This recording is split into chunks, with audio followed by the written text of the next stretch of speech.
Tumawag sila sa tatay ko na dodoblihin ang dowry na binigay sa asawa ko. Pero hindi pumayag ang tatay ko. Ngayon ay hindi ko na mabilang ang ginagawang panloloko sa akin ng asawa ko. Na minsan ay nagmamakaawa na akong magbago siya.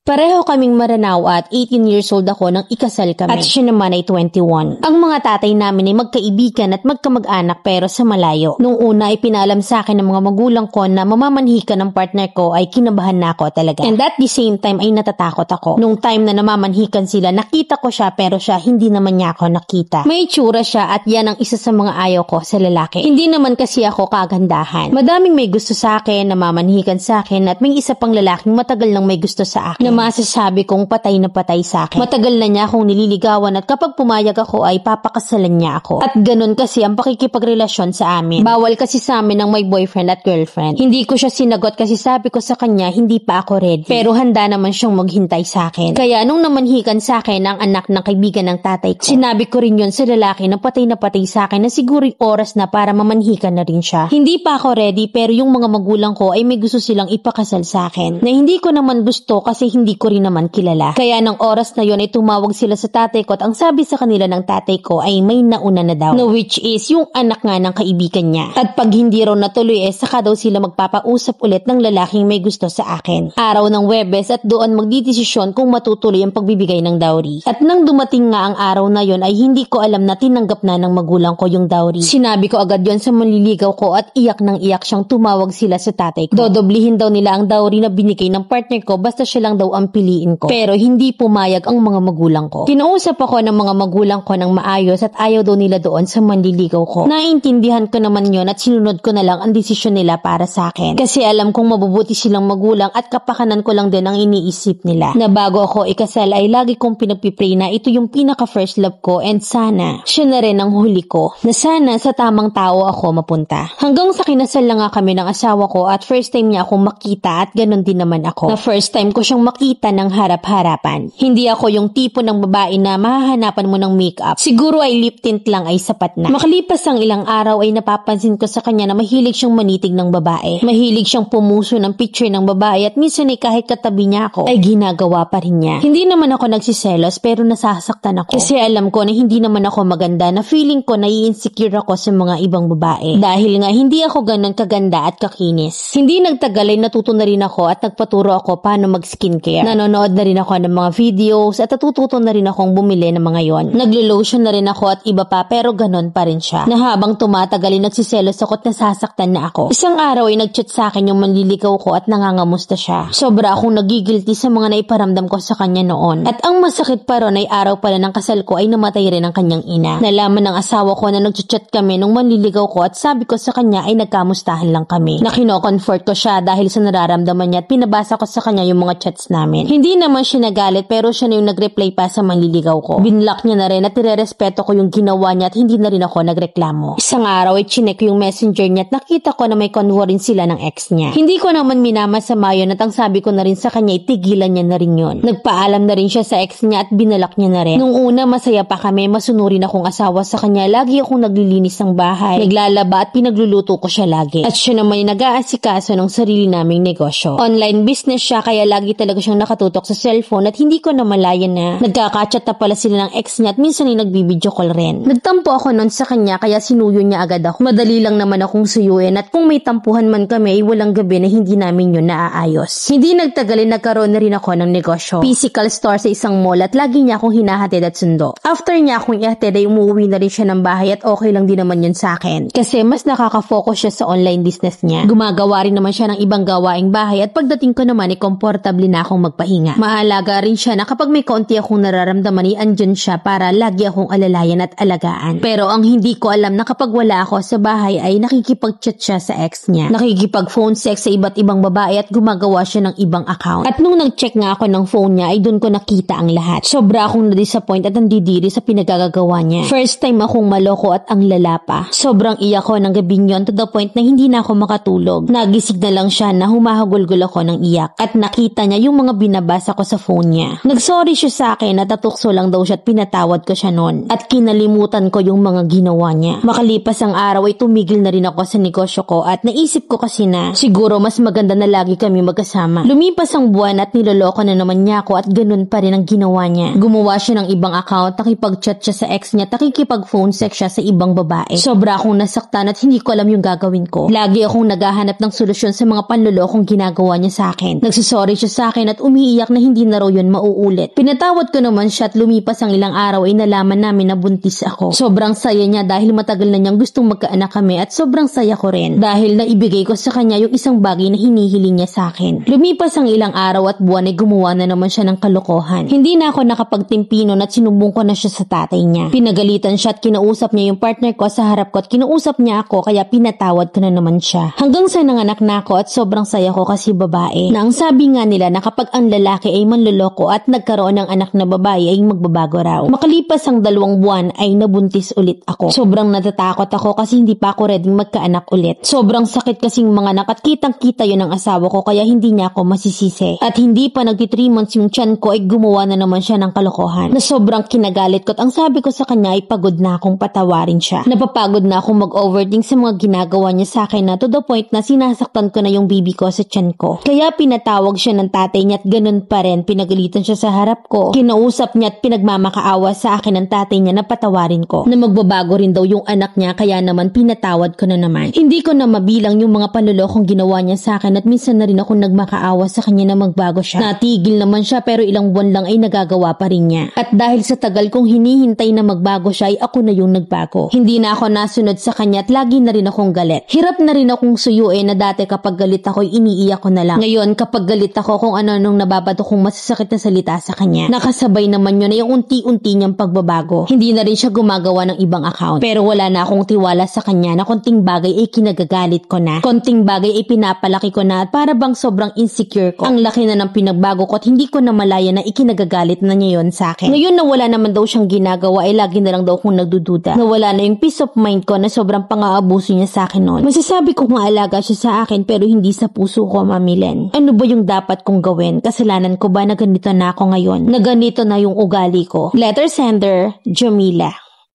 Bakit sa huli kasalanan mo pa rin? Tsaka ganyan ba yung solusyon ang lipatawad? Emotional damage, literal walang pagbabago. Sa huli sarili mo pa rin ang sisi. Pangit ka man or maganda kung magloloko. Inuuto ka pero nagpapauto ka. Pinaikot-ikot ka pero ang ending nagpapatawad ka pa rin. Hindi ko alam kung ano yung kultura nyo pero kalaban-laban ba yung ganyang klase ng lalaki? Kailangan bang magtiis kasi kasal kasi may anak then dowry between both parties? Yung nahihirapan ka na pero stay put ka pa rin, Mima. Tinatrato ka ng tama, maalaga pero ginagago ka. Total naman mabilis kang bumigay magpatawad kaya okay lang din namang ulit-ulitin diga. Tingin ko rin kasi magsasayang lang ako ng laway, grabe yung only chance. Tapos isisi pa rin sa sarili, mali mo pa rin, ano na ne? Advice ko na lang na mahalin mo yung mga anak mo, wag mong idamay kung nasasaktan ka emotional. Mga anak mo yung gawin mong lakas. Kasi honestly, hindi na magbabago yan. Si nanay mo kasi.